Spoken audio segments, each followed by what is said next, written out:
नमस्कार दोस्तों, मेरा नाम है विपुल राजपुरोहित और स्वागत है आपके अपने चैनल विपुल एजुकेशन पर। दोस्तों, रीड 2020 में जो हमने एक सीरीज स्टार्ट की थी सिलेबस के अकॉर्डिंग प्रश्नोत्तरी की, और हम कर रहे हैं कक्षा 6 की बुक से सिलेबस के अकॉर्डिंग प्रश्नोत्तरी। तो दोस्तों, इससे पहले हमने महाद्वीप महासागर, उपभोक्ता सशक्तिकरण और कल सिंधु सरस्वती सभ्यता के प्रश्नोत्तरी कर लिए। आपने तीनों वीडियो नहीं देखे तो इस वीडियो के आई बटन में तीनों के लिंक मिलेंगे, जाकर देख सकते हैं।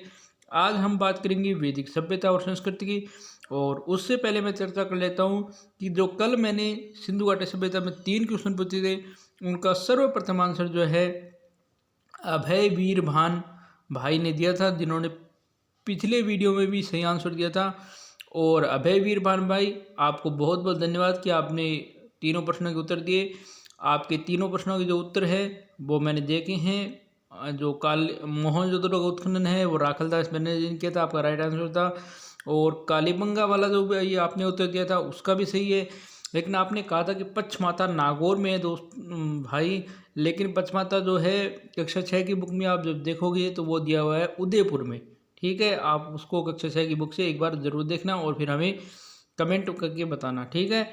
और आज हम वैदिक सभ्यता क्वेश्चन पढ़ेंगे 20, और आप अंत तक बने रहिए। आपके लिए एक क्वेश्चन आज भी छोड़ के जाऊंगा, और जो सबसे पहले उत्तर देगा या जितने भी उत्तर देंगे उन सब का नाम मैं कमेंट में अगले वीडियो में लूँगा। क्योंकि कल जो 2 वीडियो हुई है जिनमें प्रश्न पूछे गए, उनमें सिर्फ अभय वीर भान भाई के कमेंट आए थे, आप अन्य की कमेंट नहीं आए थे, इसलिए मैं उनका नाम नहीं ले रहा हूँ। अगर आप इस वीडियो के अंदर अपने क्वेश्चंस के आंसर देंगे तो मैं आपका भी नाम जरूर लूँगा। तो चलिए शुरू करते हैं आज का वीडियो। पहला क्वेश्चन, वेदों को लिखे जाने के आधार पर वैदिक काल को कितने भागों में बांटा गया? 1 3 भागों में, बी 4 भागों में, सी 6 भागों में और डी 2 भागों में। तो मित्रों दोस्तों, इसका आंसर होगा डी 2 भागों में। और वह 2 भाग कौन से थे? एक तो था उत्तर वैदिक काल, और एक था पूर्व वैदिक काल या वैदिक काल। ठीक है, अगला क्वेश्चन, वेद है ए आधुनिक ग्रंथ, बी प्राचीन ग्रंथ, सी आदि ग्रंथ, डी इनमें से कोई नहीं। तो दोस्तों, इसका राइट आंसर हो जाएगा सी, वेद आदि ग्रंथ है, आदि सृष्टि से चले आ रही हैं। नेक्स्ट क्वेश्चन इज, वर्तमान में प्रचलित गायत्री मंत्र भी इस वेद का ही एक मंत्र है। ए सामवेद का, बी यजुर्वेद का, सी ऋग्वेद का और डी अथर्ववेद का। तो दोस्तों, इसका उत्तर हो जाएगा सी, ऋग्वेद के अंदर ये मंत्र है। नेक्स्ट क्वेश्चन इज, किस वेद में यज्ञों में प्रयुक्त होने वाले श्लोक एवं मंत्र है? ए अथर्ववेद में, बी सामवेद में, सी यजुर्वेद में और डी ऋग्वेद में। तो दोस्तों, इसके अंदर आपको करेक्ट आंसर क्या होगा? किस वेद में यज्ञों में प्रयुक्त होने वाले मंत्र है? तो यज्ञों में प्रयुक्त होने वाले जो मंत्र है वो आपके हैं यजुर्वेद में। अगला प्रश्न था, भारतीय संगीत में स्वर का उद्भव इस वेद से हुआ है? ऋग्वेद, सामवेद, यजुर्वेद, अथर्ववेद। तो दोस्तों, इसके अंदर राइट आंसर होगा सामवेद। और भारतीय संगीत का जनक भी इसी वेद को कहा जाता है। अगर कहीं क्वेश्चन आ जाए कि भारतीय संगीत का जनक कौन सा वेद है, तो वो भी क्या है? सामवेद। अगला प्रश्न, निम्न में से कौन सा वेद का भाग नहीं है? संहिता, उपनिषद, पुराण, आरण्यक। तो दोस्तों, इसके अंदर आपका राइट आंसर क्या होगा? इसके अंदर सी ऑप्शन जो है वो आपके राइट आंसर होगा, यानी पुराण जो है वो वेद का भाग नहीं है। वेद के 4 भाग होते हैं, संहिता, उपनिषद,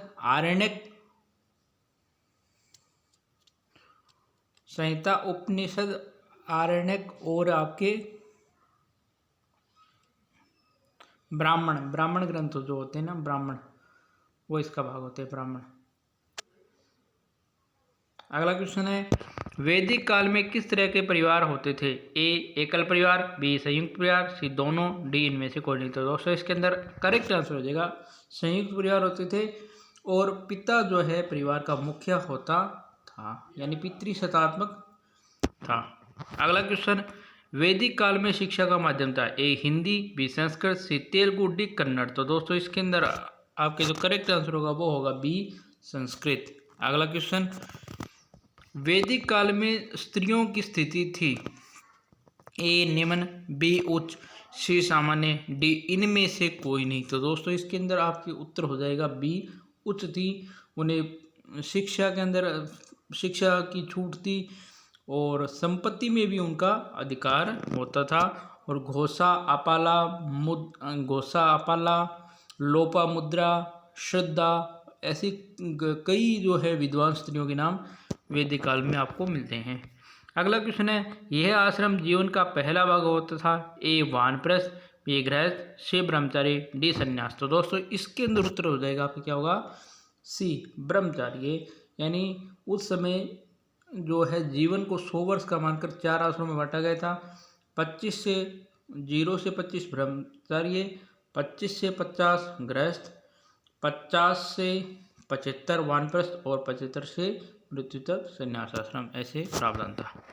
अगला क्वेश्चन, यह आश्रम अन्य सभी आश्रमों का पोषक है?